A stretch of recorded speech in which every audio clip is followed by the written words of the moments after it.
Ribbon no Kishi, which translates to Ribbon Knight or Knight of Ribbons, also known as Princess Knight in the West, is one of Tezuka Osamu's earliest, most endearing works. It's a certified classic, one of the first, if not the first, modern shoujo series. But which version?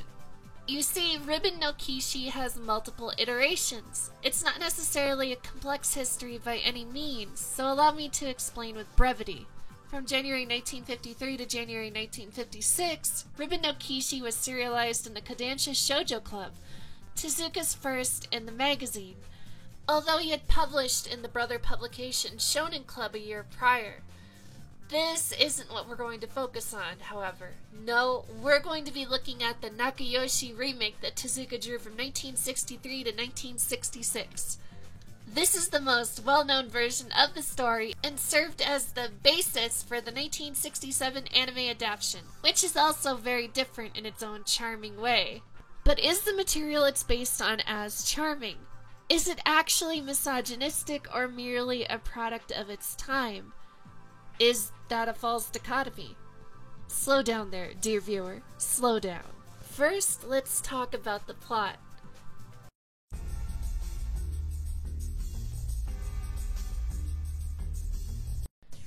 Up in heaven, we get a very stereotypical depiction of God and his Cupid dolls. As it turns out, unborn babies are the same as babies before conception, standing in line. It's very Disney-esque. So these babes are waiting in line for hearts, which is either a girl or a boy heart. This will determine the child's sex. Okay, so then we have this little scamp Tink who shoves a boy heart into a baby. A soul. That's going to be a girl. God just knew, I guess. But he didn't know Tink did what he did. Plot hole, or is God a fraud? I digress. Anyway, instead of God just, removing the boy heart, he sends our pre-infant protagonist to Earth because he also doesn't know what she'll be born as. Fraud. And thus punishes his Cupid angel Tink, the twink. As it so happens, our babe-in-waiting is born female, named Sapphire. The king is distraught because there's a law that says only a male may inherit the throne. A law he could change, like the later king does, but we'll get into that in a bit. So there's this scheming male pattern baldness incarnate villain named Duke Duralumin, who wants to steal the crown by having his man-child son Plastic become king. How do they fool him? By placing boy toys on his bed. Very convincing. Anyway, 14 years pass and Sapphire lives quite the double life, which is similar but unlike her tomboy anime counterpart. She wears dresses in secret and does dated, stereotypical feminine things in private, and then cool things in public when she's masquerading as a boy. There's a number of plots to expose her as actually being a girl, and one of them succeeds at her coronation, where her and her queen mother are subsequently imprisoned. Oh, her king father was also murdered by the Duke, which was blamed on her love interest, Prince Charming. Plastic, the man-child, becomes king, and Sapphire goes on an adventure without Mother Dearest. And so she becomes Phantom Knight and fights against the Duke and Baron Nylon. Yeah, his name is Nylon. With his Mario-ass nose. Tink, in the meantime, tries to turn her into a proper girl. More on that later. Eventually she gets captured, but Madame Hell, quite the name, right? Who serves as the secondary villain, offers her a way out. Because she wants Sapphire's girl heart for her daughter, best girl, Heketo. As much as Tink helps, he really is kind of a villain trying to steal her boy heart, which also causes her a number of problems throughout. She teams up with a pirate, Captain Blood, who secretly has a heart of gold, starting that trend in anime. Captain Harlock, anyone? And so after a lot of back and forth adventures, Sapphire loses her girl heart, gets it back, but permanently loses her boy heart to Plastic, who creates a law that allows women to ascend the throne. Huzzah! Why not just do that from the get-go? The Duke kills himself after much of this transpires, and Nylon runs away because his boyfriend's dead. Or, well, because he's a colossal fuck-up. Madam Hell's husband, Satan, appears, and the two force Prince Charming to marry Heketo. Neither of the two want it, and so they use imps to take their places. Prince Charming kills Madam Hell, and so Best Girl dies. Sapphire and Prince Charming are then free to get married, or, well, that would be the case if this were the Shoujo Club version. But no, instead there's another arc, which involves the goddess of love, Venus, who's also part of the Christian gods pantheon. And she can intervene in the literal state of mortal lives, but God and angels can't. Right. Okay. So, Sapphire and Plastic are about to die, so Blood goes to this Black Pearl Island place to get a special medicine. Oh, and Blood also dies. Tezuka really isn't afraid to kill off his characters, but don't worry, she gets the Goku treatment. Prince Charming goes to Venus's garden and retrieves a flower to save her. Yay.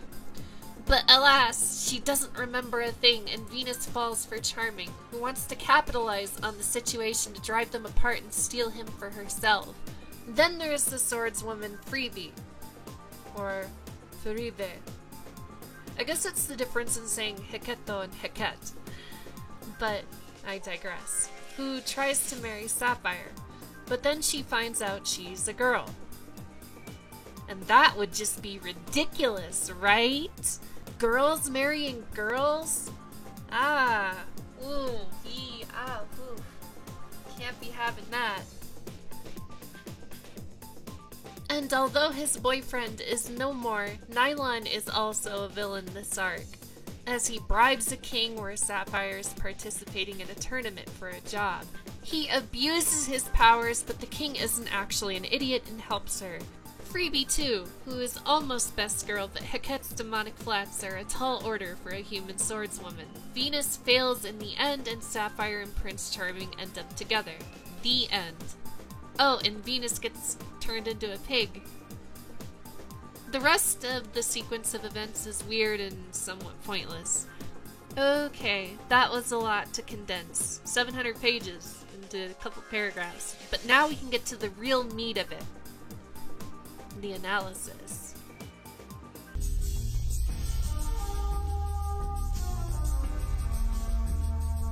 The primary thing I want to focus on here is the nature of Sapphire's hearts, what they do, and how other women behave relative to them.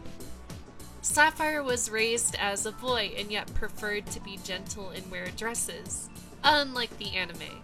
In the Nakayoshi manga, her cavalier attitude is a front, and one she is not all that fond of. In this world, music makes women more gentle, for some reason, which temporarily makes Sapphire lose her strength in a battle. Thankfully, Tink realized how stupid that was and cut it out at least. It would have been a rather bad thing for him to have just kept on, to put Sapphire in her place as a girl, right? Well, God sure didn't think so when he told Tink to not worry about the situation and simply take her heart. Not exactly proving himself to be a very good god, verily incompetent above all else. When Sapphire loses her girl heart, she becomes irritable and far more vulgar in how she speaks and treats others. It's odd considering how Prince Charming and many other males don't behave like brutes, as if Sapphire is either one extreme or the other. This is also evidenced when she loses her boy heart, as she becomes weak and far more gentle compared to other women around her, rather it be the servants or Freebie, at least at first. Heket also introduces something of a ghost in the machine, as her mother wants to steal Sapphire's heart to make her into a proper girl, i.e., a 1950s stereotype, a submissive, gentle woman that likes dresses and home ec. An interesting contemporary mapping to note for a medieval fantasy land, as pink certainly wasn't a girl's color. The thing is, Heket demonstrated that the ideals her mother envisioned for her could be faked with relative ease. That it was merely a mindset, but a boring one she didn't want to be confined to. Freebie also later does this when she says she could be a proper girl, in respect to marrying Sapphire. But would Sapphire's girl heart make her prefer that mindset? We'll never know. But what heart does she have to begin with? She's a demon, so does that mean neither? Madame Hell's behavior is far from these feminine stereotypes, so where do you think that behavior she got came from? I mean, the girl literally dies when her mother dies. The castle servants undoubtedly also demonstrate the ability to shift between these mindsets as they prepared for and entered battle with their husbands. Then, of course, there's Freebie, who is every bit as competent as her male counterparts, and as boyish by this world's standards as Sapphire. No boy heart to be found, for sure. In fact, at that point, Sapphire demonstrated her same athleticism and abilities without her boy heart. Her personality didn't seem to change much at all either. Did she simply overcome these stereotypes and silly constrictions? Also worth noting is the fact that her body was physically female, but when she lost her girl heart, she turned physically male. Are girl hearts simply more neutral / standard? Or again, is Sapphire just a weird case? The narrative of the story also functions on the premise that the law is misogynistic, and there needs to be a change. Women need rights, and eventually they get them. Right around when Sapphire seems to adjust to not having a boy heart and behaving relatively the same as she did previously. Crazy how that lines up. So, with all that in mind, I don't find Ribbon no Kishi to be misogynistic. I think it's definitely very dated with its sexism. That was, of course, rooted in misogyny at the time, which can be seen in how certain sex differences are played up and how certain sexist social roles are also perpetuated as normal. Just let girls be girls and stop trying to force them into rigid boxes like Freebie was willing to do to herself for a husband. A girl wants to play with toads and ride a broom? Let her. A woman wants to be a sword fighter? All the better. And if she wants to marry a woman? Perfect. Sign me up, let it catch on. Speaking of marriage, I know this is Satan and all, but is what he's saying really any different than what a priest says? God is basically a villain that doesn't care about Sapphire's well-being and urges Tink to really do her harm.